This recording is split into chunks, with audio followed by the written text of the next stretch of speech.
Islamabad, United Nations Secretary-General Antonio Guterres is expected to visit Pakistan on February 16, a spokesperson for the Foreign Office said Monday, as the country prepares for an international conference on Afghan refugees.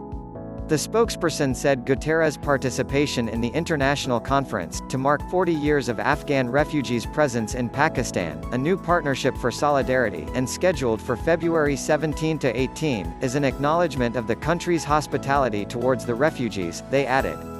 Pakistan is hosting the international conference in collaboration with the United Nations High Commissioner for Refugees (UNHCR), wherein the UNSG is set to present his keynote speech during the conference, and he would be apprised of Pakistan's stance on the Kashmir issue during his visit, the spokesperson said. Guterres is also scheduled to meet President Dr. Arif Alvi and Prime Minister Imran Khan, as well as Foreign Minister Shah Mahmood Qureshi and members of the parliament. His four-day visit would conclude on February 19, 2020. Prime Minister Imran Khan is expected to inaugurate the two-day international conference on Afghan refugees here in the federal capital, with the UN High Commissioner for Refugees (UNHCR), Filippo Grandi, ministers, and senior officials from around 20 countries, supporting the Afghan refugees across the globe and in Pakistan, set to attend the event. In a press release issued Sunday, the Foreign Office said senior-level participation was also expected from the UN, multilateral development banks, civil society, and the country's private sector.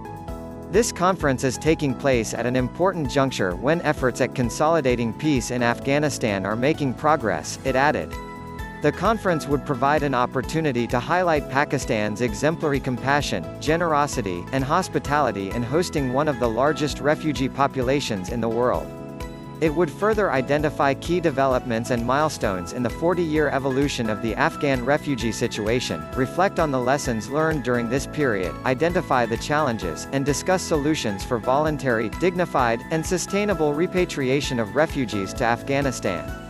Pakistan is confident that the conference will reinforce international efforts as agreed to in the UN Global Compact on Refugees and Global Refugee Forum to bring about a renewed focus on the Afghan refugees. It will also help in building a positive narrative on refugees, especially at a time when borders are being closed on them and millions are being made stateless under nationalistic and ideological pretenses, the Foreign Office added.